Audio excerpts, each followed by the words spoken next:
بسم اللہ الرحمن الرحیم۔ شیخ العرب والعجم عارف باللہ مجدد زمانہ حضرت اقدس مولانا شاہ حکیم محمد اختر صاحب رحمۃ اللہ علیہ، یعنی میرے پیارے دادا جان رحمۃ اللہ علیہ کے دروس مثنوی پر مشتمل کتاب درس مثنوی مولانا روم، مختصر سوانح مولانا رومی رحمۃ اللہ علیہ۔ آپ کا نام محمد اور لقب جلال الدین تھا۔ عرف عام میں مولانا رومی کے نام سے مشہور ہوئے۔ سن 604 ہجری میں بمقام بلخ پیدا ہوئے۔ حضرت ابو بکر صدیق رضی اللہ عنہ کی اولاد میں تھے۔ ان کے والد کا نام بہاؤالدین ابن حسین بلخی ہے۔ محمد خوارزم شاہ المتوفی سن 617 ہجری مولانا کا حقیقی نانا تھا۔ سن 610 ہجری میں مولانا کے والد شیخ بہاؤالدین بلخ چھوڑ کر نیشاپور گئے۔ حضرت خواجہ فرید الدین عطار رحمۃ اللہ علیہ ملنے آئے۔ اس وقت مولانا کی عمر 6 سال کی تھی اور اپنے والد کے ہمراہ تھے۔ حضرت خواجہ فرید الدین عطار رحمۃ اللہ علیہ نے اپنی مثنوی اسرار نامہ تبرکن ہدیہ دی اور مولانا بہاؤالدین سے فرمایا کہ اس جوہر قابل سے غافل نہ رہنا، یہ ایک دن غلغلہ بلند کرے گا۔ مولانا نے ابتدائی تعلیم اپنے والد سے حاصل کی۔ مولانا کے والد نے اپنے شاگرد خاص و مرید با اختصاص مولانا برہان الدین کو ان کا اتالیق مقرر کیا۔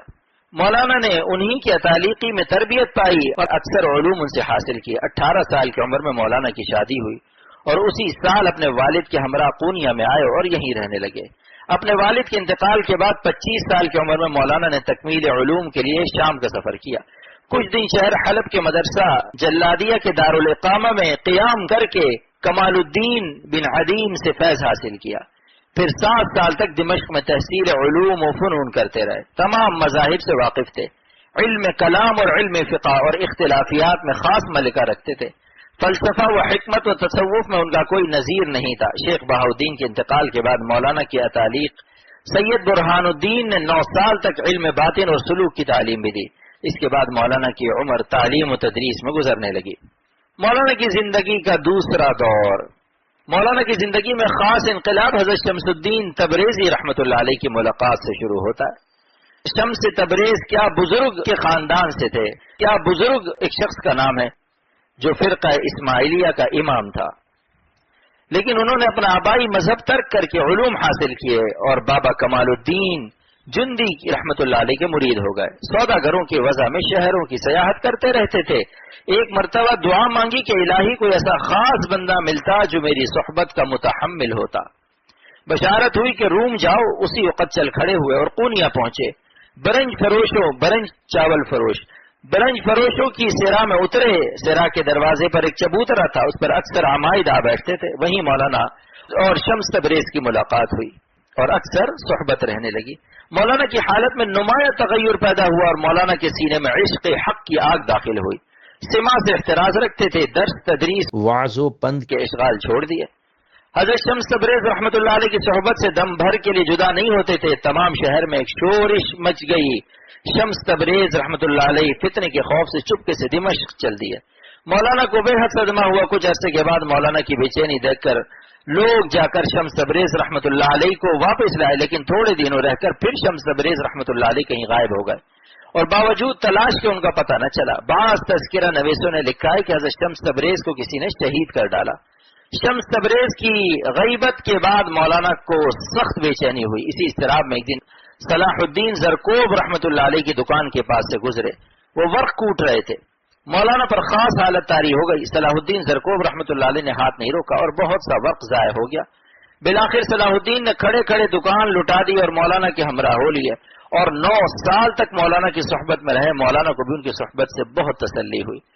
بالآخر سن 664 میں صلاح الدین رحمۃ اللہ علیہ نے انتقال فرمایا۔ ان کی وفات کے بعد مولانا نے اپنے مریدین میں سے حسام الدین چلپی رحمۃ اللہ علیہ کو اپنا ہمدم و ہمراز بنا لیا اور پھر جب تک زندہ رہے ان سے اپنے دل کو تسلی دیتے رہے۔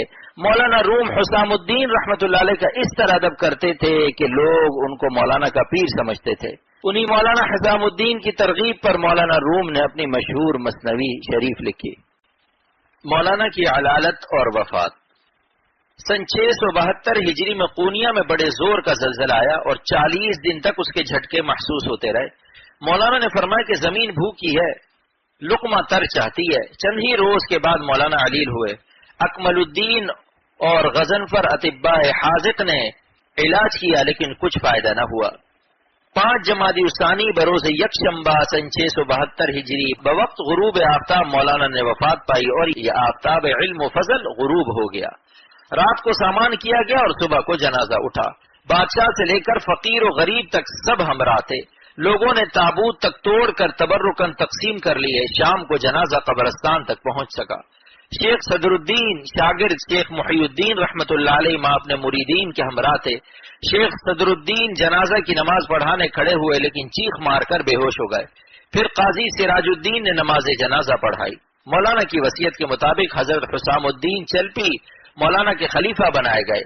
مولانا نے 2 فرزند چھوڑے، ایک علاء الدین محمد، دوسرے سلطان ولد۔ حضرت حسام الدین چلپی رحمت اللہ علیہ نے سن 684 میں انتقال کیا۔ ان کے بعد سلطان ولد مسند خلافت پر متوکل ہوئے۔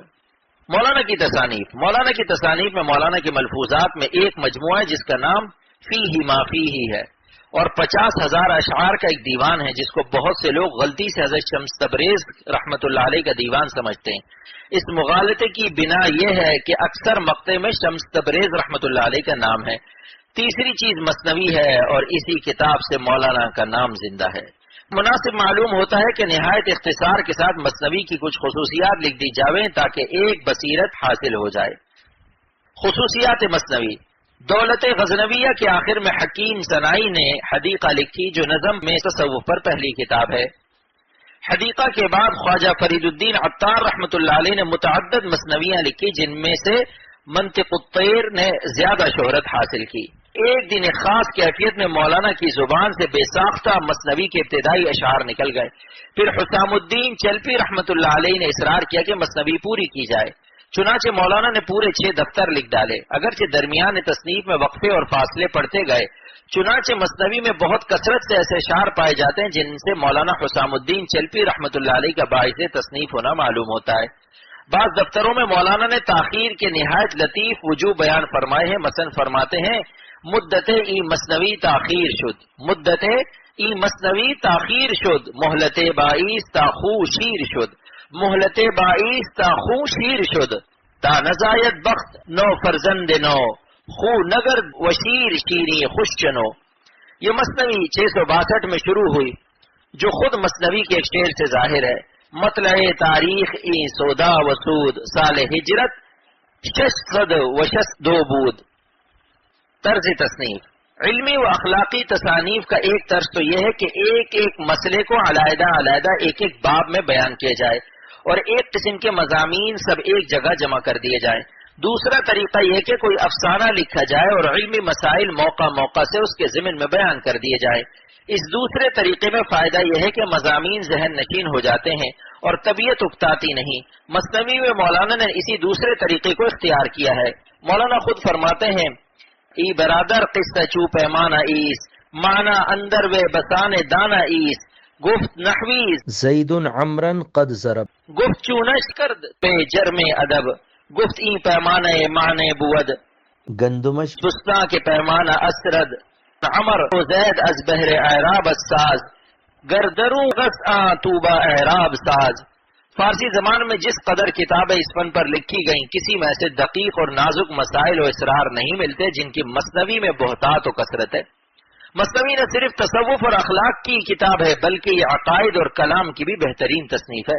مسائل تصوف کے ہوں یا علم کلام کے، ان کو تمثیل اور تشبیہ سے اس طرح واضح اور ذہن نشین کیا ہے کہ ان کے انکار کی کوئی گنجائش باقی نہیں رہتی۔ پیچیدہ سے پیچیدہ مسئلے کو اس صفائی اور ستھرائی سے سلجھا کر بیان فرمایا ہے کہ اس کے سمجھنے میں کوئی دشواری نہیں معلوم ہوتی۔ تصوف اور کلام کے مہمات مسائل میں سے کوئی ایسا مسئلہ نہیں جو نظر انداز ہو گیا ہو۔ یہ مثنوی بحر الرمل مسدس محذوف میں ہے، وزن فاعلات فاعلات فاعلون 2 بار ہے۔ اس مثنوی کے الفاظ اور حروف میں جو ترنم اور طرز ادا میں جو ندرت اور ترکیب میں جو روانی اور سلاست ہے وہ بیان سے باہر ہے۔ ان سب باتوں کے ماں سوا جو روحانی برکت اور اثر وجدانی و ذوقی لذت ہے وہ ان تمام باتوں سے بالا تر ہے۔ خلاصہ تذکرہ: محمد جلال الدین مولائے رومی ابن شیخ بہاء الدین بن حسین بلخی، جائے پیدائش بلخ، سال ولادت سن 604 ہجری، محمد خوارزم شاہ کے نواسے 6 سال کی عمر میں اپنے والد کے ہمراہ بلخ سے ہجرت کی. 18 سال کی عمر میں بمقام لارن شادی ہوئی. اسی سال قونیہ میں آ کر متوطن ہو گئے. 25 سال کی عمر میں بغیر تحصیل علم شام کا سفر کیا اور سن 642 میں بمقام قونیہ حضرت شمس تبریز کے مرید ہوئے. سن 662 میں مثنوی شریف لکھی. 5 جمادی الثانی یوم یکشنبہ کو بوقت غروب آفتاب سن 672 میں انتقال فرمایا اور وہیں قونیہ میں دفن ہوئے. 68 سال کی عمر پائی. علاء الدین محمد اور سلطان ولد 2 بیٹے چھوڑے.